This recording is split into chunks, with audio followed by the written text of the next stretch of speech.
का शिलान्यास और लोकार्पण कार्यक्रम भी होगा।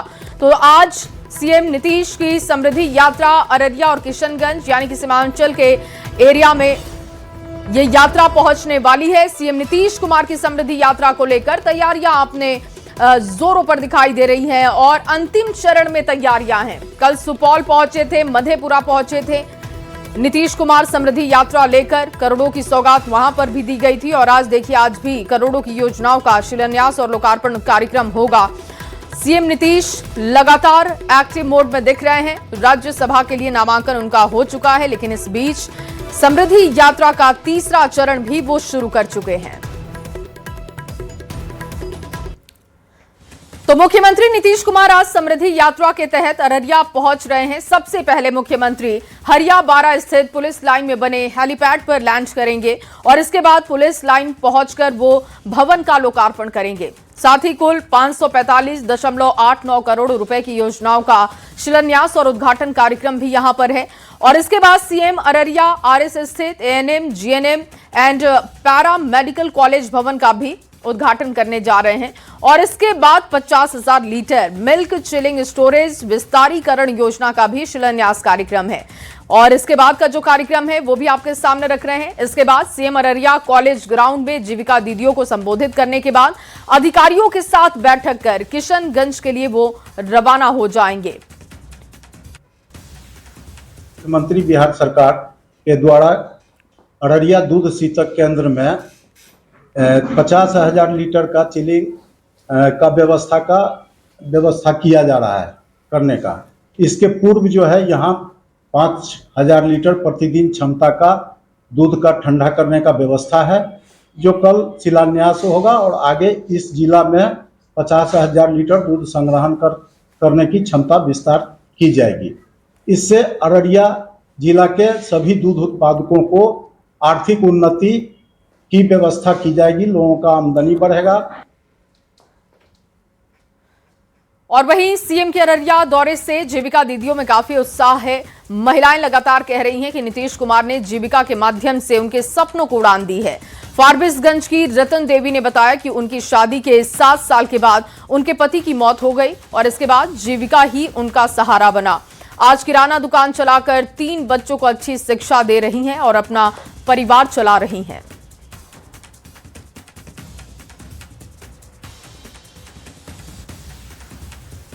नीतीश कुमार अररिया आ रहे हैं, ऐसे में जीविका दीदियों में काफी उत्साह है।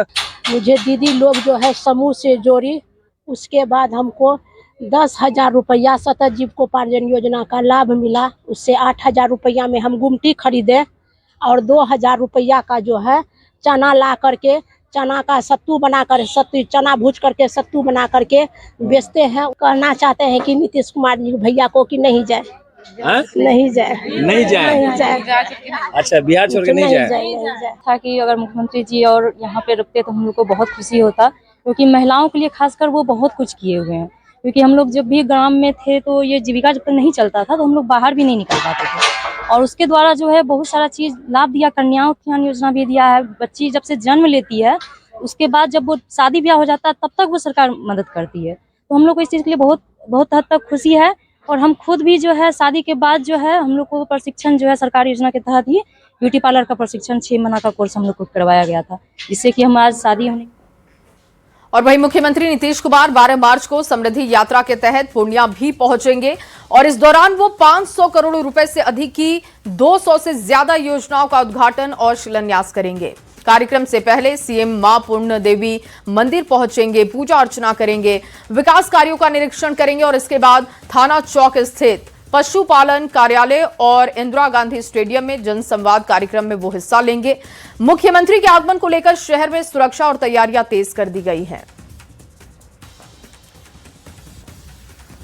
माननीय मुख्यमंत्री जी का कार्यक्रम 12 तारीख को प्रस्तावित है।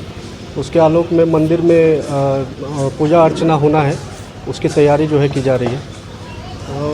क्या कार्यक्रम है पूर्णिया में? यहाँ पर अभी मंदिर में पूजा अर्चना है, उसके बाद पशुपालन कार्यालय में विजिट होना है, जहाँ पे स्टॉल लगाया जा रहा है विभिन्न विभागों के द्वारा। यहाँ पे भी मंदिर के बगल में पगोड़ा का निर्माण किया जा रहा है, जिसका कि विजिट होना है एवं उद्घाटन होना है।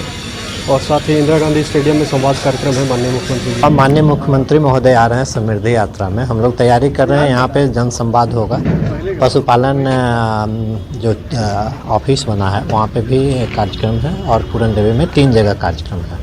इसके अलावा उद्घाटन शिलान्यास भी होना है। उद्घाटन शिलान्यास भी होंगे। एग्जैक्ट राशि अभी नहीं बताया जा सकता है, लेकिन उसकी तैयारी चल रही है। मतलब कई बड़ी सौगात देने वाले हैं। हाँ, कई बड़ी सौगात आने वाली है। और वहीं मुख्यमंत्री नीतीश कुमार इन दिनों समृद्धि यात्रा के तहत विभिन्न जिलों का दौरा कर रहे हैं। वहीं उनके बेटे निशांत कुमार की जेडीयू में ग्रैंड एंट्री के बाद चंपारण से पूरे बिहार की प्रस्तावित यात्रा को लेकर पार्टी कार्यकर्ताओं में खासा उत्साह है। कार्यकर्ता नीतीश कुमार और निशांत कुमार की तस्वीरें लगाकर स्वागत करने में जुटे हुए हैं। जगह जगह पर नीतीश कुमार और निशांत कुमार जिंदाबाद के नारे लगाए जा रहे हैं। पार्टी से जुड़े पुराने कार्यकर्ताओं ने भी इस यात्रा को लेकर खुशी जाहिर की है।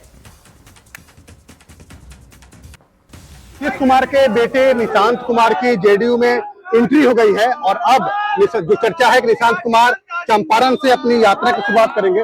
देखिए, उससे पहले तमाम जो कार्यकर्ता हैं, ये जेडीयू के कार्यकर्ता हैं, समर्पित कार्यकर्ता हैं, पुराने समता पार्टी के समय के जो कार्यकर्ता हैं, वे लोग नीतीश कुमार और निशांत कुमार की तस्वीर लेकर ये डिमांड भी कर रहे हैं कि निशांत कुमार जो है जब चंपारण से यात्रा करेंगे उनका ये लोग स्वागत भी करेंगे। बहुत अच्छा माहौल में किए और पार्टी का सक्रिय सदस्य हो गए। कोई भी कार्यक्रम पार्टी का पूर्वी चंपारण पश्चिमी चंपारण से बनता है। चंपारण से यात्रा की शुरुआत करेंगे आप लोग? निश्चित करेंगे और गांव-गांव में पार्टी का बूथ स्तर से लेकर प्रखंड स्तर और जिला की कमेटी सारे लोग उसमें लगे हुए हैं। हम लोग निशांत कुमार जी की तैयारी में है कि चंपारण की धरती से अपना यात्रा शुरुआत करेंगे और पूरे चंपारण का गौरव बन के रहेंगे निशांत कुमार। दोनों की तस्वीर लगाए हैं, मुख्यमंत्री नीतीश कुमार की और निशांत की। जी, नीतीश के निशांत हैं, इसलिए दोनों आदमी के बिहार के महापुरुष है नीतीश कुमार, उनके बेटा है नीतीश के निशांत।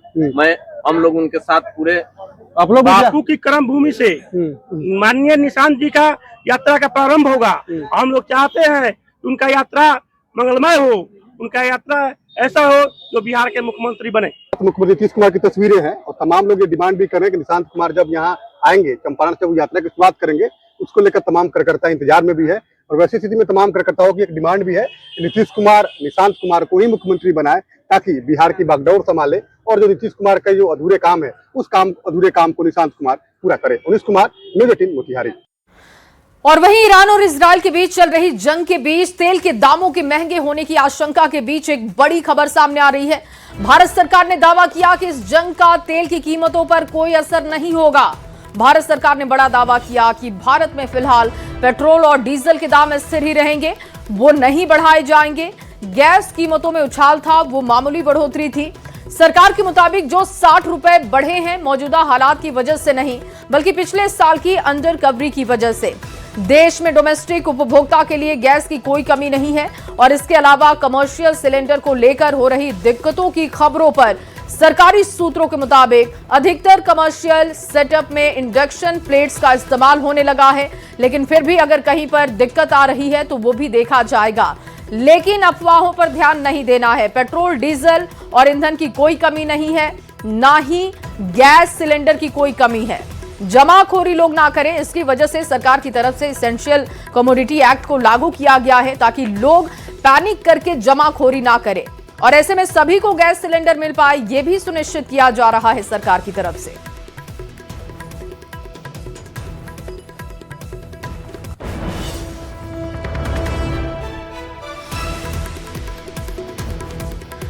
तो प्रधानमंत्री मोदी के कैबिनेट मीटिंग में मंत्रियों को साफ निर्देश है कि मिडिल ईस्ट क्राइसिस का असर आम आदमी पर बिल्कुल नहीं पड़ना चाहिए।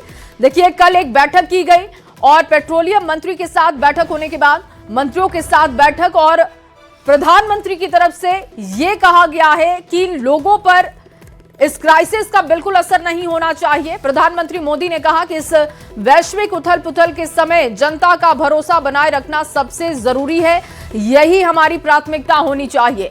प्रधानमंत्री ने मंत्रियों से कहा कि तेल की कीमतें स्थिर हैं, ये बात लोगों तक पहुंचाएं और ये भी बताएं कि देश में तेल के पर्याप्त स्टॉक है। प्रधानमंत्री ने यह भी कहा कि भारत ने सप्लाई चेन मैनेजमेंट सिस्टम इस संकट को ध्यान में रखकर तैयार किया और इसे भी जनता तक पहुंचाया जाएगा। मीटिंग की तस्वीरें आपको दिखा रहे हैं। मंत्रियों को पीएम का निर्देश है कि आप जनता तक ये भरोसा पहुंचाइए कि सरकार की तरफ से किसी भी तरीके की दिक्कत नहीं होने दी जाएगी और ना ही पेट्रोल, डीजल और गैस सिलेंडर की कोई कमी है। Well, there is absolutely no shortage of fuel. More details are being worked out. There is a serious war going on. I think everybody knows about it. The people are seeing it on television. You are showing it relentlessly. And in this situation of war, there will be concerns which will be appraised, which will be made known to everybody from time to time by the relevant department. और वहीं gas supply सुचारू रखने के लिए रिलायंस का भी बड़ा ऐलान आ चुका है। बड़ी खबर आपको दे रहे हैं, एलपीजी आउटपुट बढ़ाने के लिए 24 घंटे काम कर रहे हैं। ये रिलायंस इंडस्ट्री की तरफ से बात कही जा रही है, ये बयान दिया जा रहा है कि एलपीजी आउटपुट बढ़ाने के लिए 24 घंटे इस वक्त हमारे कर्मचारी और अधिकारी काम कर रहे हैं। देश की ईंधन जरूरतें पूरी करना प्राथमिकता है। नेशनल गाइडलाइंस का पालन करते रहेंगे, जरूरत के समय देश के साथ मजबूती के साथ खड़े रहेंगे, ये भरोसा दिया जा रहा है। रिलायंस जामनगर रिफाइनरी में प्रोएक्टिव कदम उठाए जा रहे हैं कंपनी की तरफ से और इस वक्त सरकार के साथ रिलायंस इंडस्ट्री खड़ी है। गैस सप्लाई को लेकर यह बड़ा ऐलान किया गया है कि 24 घंटे इस वक्त हमारी फैक्ट्रियां काम कर रही हैं, हमारे कर्मचारी और अधिकारी लगे हुए हैं। देश की ईंधन जरूरतें पूरी करना हमारी प्राथमिकता है। रिलायंस इंडस्ट्री इसमें हिस्सा ले रही है। गैस सप्लाई को लेकर यह बड़ा बयान और एक तरीके से आप समझिए कि ये एक बहुत बड़ा भरोसा एक देश की बड़ी कंपनी की तरफ से कि आउटपुट बढ़ाने के लिए 24 घंटे इस वक्त रिलायंस इंडस्ट्री काम कर रही है। और ईरान, अमेरिका, इजरायल के बीच हो रहे युद्ध की वजह से विश्व के कई देशों में एलपीजी प्रोडक्ट्स के सप्लाई पर बड़ा असर देखने को मिल रहा है। भारत के कई हिस्सों में भी इसका असर दिखा है, लेकिन इस बीच अफवाह भी काफी तेजी से फैलाई जा रही है। लोग पेट्रोल पंप पर तेल भरवाने के लिए बड़ी संख्या में कतार में दिख रहे हैं। गैस गोदाम और वेंडर से गैस लेने के लिए लोगों की बड़ी संख्या दिखाई दे रही है। नवादा में न्यूज 18 की टीम रियलिटी चेक करने के लिए ग्राउंड पर पहुंची। टीम जब शहर के एक गैस गोदाम में पहुंची तो वहां पर गैस सप्लाई नियमित रूप से देखने को मिली है। आम दिनों में जो व्यवस्था बनी है उसी के तहत लोगों को गैस सिलेंडर मुहैया कराई जा रही है। और इस बीच गोदाम के मैनेजर ने यह भी कहा कि उन्हें उनका काम और उनका कोटा का सिलेंडर मिल रहा है और लगातार जिस तरीके से आम दिनों में काम किया जाता है वैसे ही यहां पर काम हो रहा है। पैनिक सिचुएशन नहीं है। इजराइल अमेरिका वॉर के बीच पूरे विश्व में इस वक्त पेट्रोलियम पदार्थ की सबसे ज़्यादा किल्लत हो रही है और उसका असर विश्व के कई देशों पर देखने को मिल रहा है। भारत के भी कई राज्यों में इसका असर देखने को मिल रहा है और सबसे ज़्यादा पेट्रोल पंप और गैस एजेंसी पे लोग जो है इस वक्त ज़्यादा भीड़ बनाए हुए हैं, क्योंकि इस वक्त देश के कई राज्यों में थोड़ी बहुत किल्लत तो देखी जा रही है, मगर बिहार के कई ज़िलों में भी इसका असर जो है देखा जा रहा है। और इसी का पड़ताल करने के लिए आज न्यूज़ 18 की टीम नवादा में भी इसका रियलिटी चेक कर रही है और आपको ये बताने का प्रयास कर रही है कि क्या वाकई में नवादा में पेट्रोलियम प्रोडक्ट, चाहे वो पेट्रोल पंप पे डीजल पेट्रोल का हो या गैस एजेंसी पे गैस सिलेंडर का हो। इस वक्त हम तस्वीर आपको नवादा शहर के एक गैस एजेंसी का गोदाम का दिखा रहे हैं, जहाँ आप देख सकते हैं कि सुबह से ही जो उनके जो डेली रूटीन वर्क्स हैं वो अपने तय समय पे शुरू हो गए हैं। हमारे यहाँ ठीक है, कोई दिक्कत नहीं है। अच्छा, गैस के लिए कोई दिक्कत नहीं है, खाली अफवाह खाली फैल गया, फैला दिया है सब, आपको दिक्कत नहीं। अभी आपके पास कितना आपूर्ति आ रहा है? आपूर्ति आदि 500-600 वही सब अचानक आ रहा कि हमको नहीं मिल पाएगा, इसीलिए सब आ रहा है। ऐसे कितने लोग आ रहे हैं? ऐसे अभी देख रहे हैं, ज्यादा तो है नहीं। अफवाह के कारण तो आप नहीं ना आए? नहीं, अफवाह के कारण नहीं, झरा हुआ था सिलेंडर, इसलिए आना पड़ गया। किस इलाके से आप आए? आए हैं यही मिर्जापुर से। अच्छा, तो आप यहाँ नहीं पहुँच पा रहे थे इसीलिए आप आए हैं? नहीं पहुँचने का नहीं, जैसे और काम है, जैसे हम टीचर है तो स्कूल जाना पड़ता है, तो 9 बजे से स्कूल जाना, उसके पहले गैस की जरूरत पड़ गया। ये जो अफवाह जो फैला हुआ है उससे ना अफवाह से हमको कोई प्रभाव नहीं पड़ता है। लोग जो फैला रहे थे कि गैस एजेंसी में जो है गैस की किल्लत हो रही है, पेट्रोलियम प्रोडक्ट्स की किल्लत हो रही है, ऐसा कुछ नवादा में देखने को नहीं मिल रहा है। और जो सप्लाई चेन जो है वो निर्बाध तरीके से चल रहा है और गैस एजेंसी जो है उन्हें भी पर्याप्त मात्रा में गैस सिलेंडर मिल रहा है। तो इस बीच न्यूज़ 18 आप सभी से यह अपील भी करती है कि अफवाहों पर ध्यान ना दें और जो नियमित रूप से जो सिस्टम के तहत जो लोगों को जो गैस मिल रहा है उसी के तहत लोगों को गैस मिलेगा। अनिल विशाल, न्यूज़ 18 नवादा। और चलिए अब आगे बढ़ते हुए आपके सामने एक बड़ी खबर रखते हैं। पटना से ये बड़ी जानकारी, डीआईजी विशेष शाखा ने जारी किया है पत्र। सभी प्रमंडल आयुक्त को जारी किया गया है पत्र। इसमें आईजी, डीआईजी, डीएम, एसएसपी और एसपी को लेटर जारी किया गया है। दरअसल एलपीजी गैस सिलेंडर और पेट्रोलियम पदार्थों की आपूर्ति में कमी होने की आशंका के मद्देनजर सतर्क रहने के लिए कहा गया है। पत्र में कहा गया है कि अंतर्राष्ट्रीय स्तर पर गैस एवं पेट्रोलियम पदार्थों की आपूर्ति प्रभावित होने की संभावना है। राज्य में भी एलपीजी गैस और इसके साथ ही पेट्रोल और डीजल की आपूर्ति में कमी की संभावना से इनकार नहीं किया जा सकता। गैस एजेंसियां और पेट्रोल पंपों पर नागरिकों की भीड़ बढ़ने की संभावना है। भीड़ होने से विधि व्यवस्था की समस्या उत्पन्न हो सकती है और पत्र के माध्यम से सभी अधिकारियों से निगरानी की अपील हो रही है। गैस एजेंसी और पेट्रोल पंप के पास विधि व्यवस्था बनाए रखने के निर्देश है। कालाबाजारी पर विशेष निगरानी रखनी होगी, इसके निर्देश भी दिए गए हैं और इसके लिए पत्र जारी किया गया है।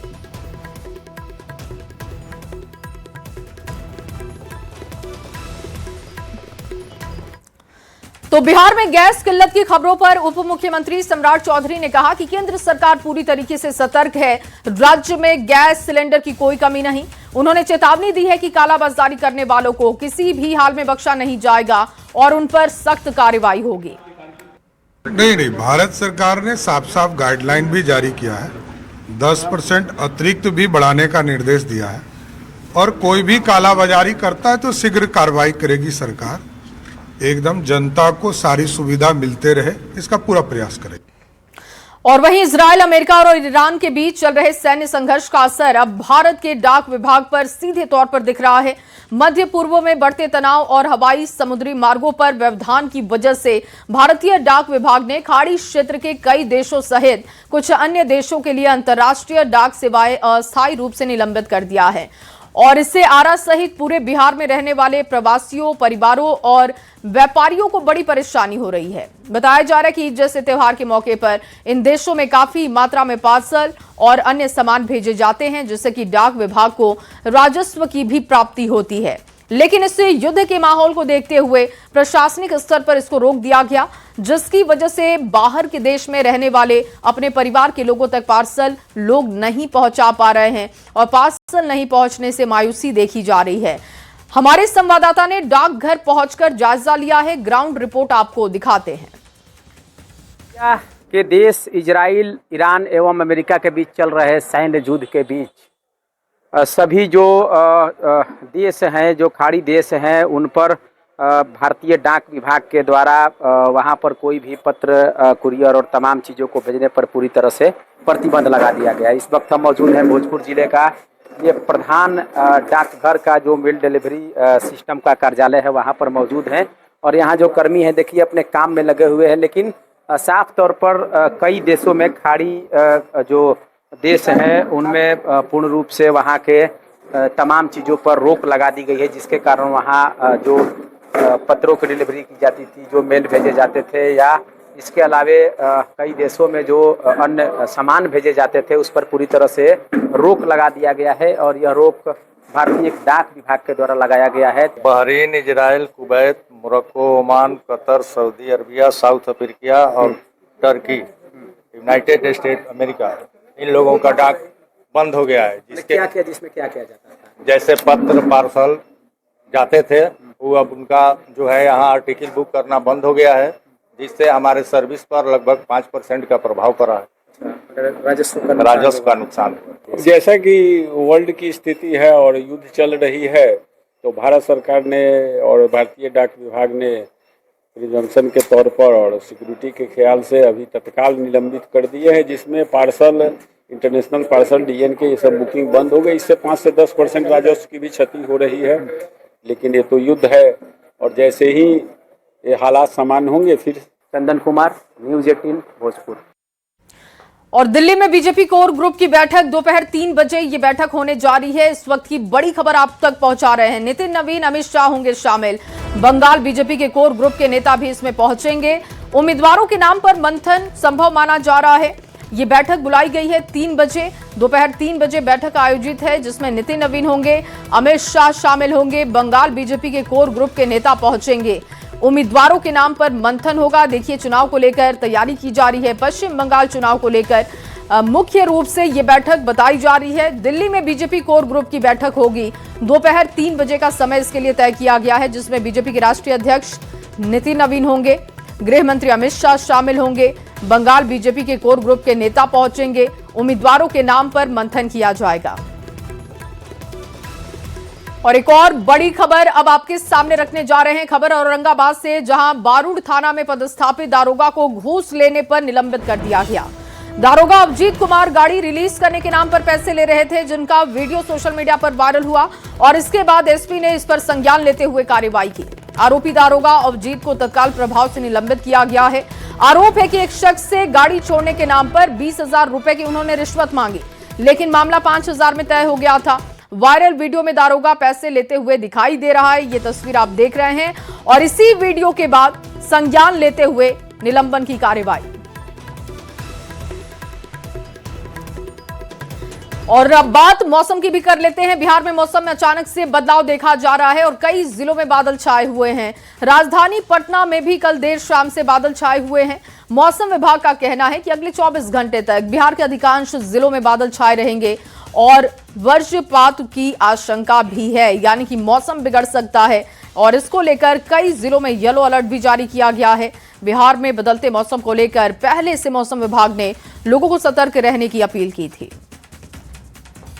शाम से पटना के मौसम में बदलाव देखा जा रहा है और राजधानी पटना की सुबह की तस्वीर हम आपको दिखा रहे हैं। आसमान में बादल छाए हुए हैं और हल्के सा धुंध का भी एहसास हो रहा है। जाहिर सी बात है, मौसम में हुआ अचानक इस बदलाव से लोगों ने थोड़ी राहत ली है, क्योंकि पिछले 2-3 दिनों से गर्मी का एहसास देखा जा रहा था राजधानी पटना सहित बिहार के कई जिलों में।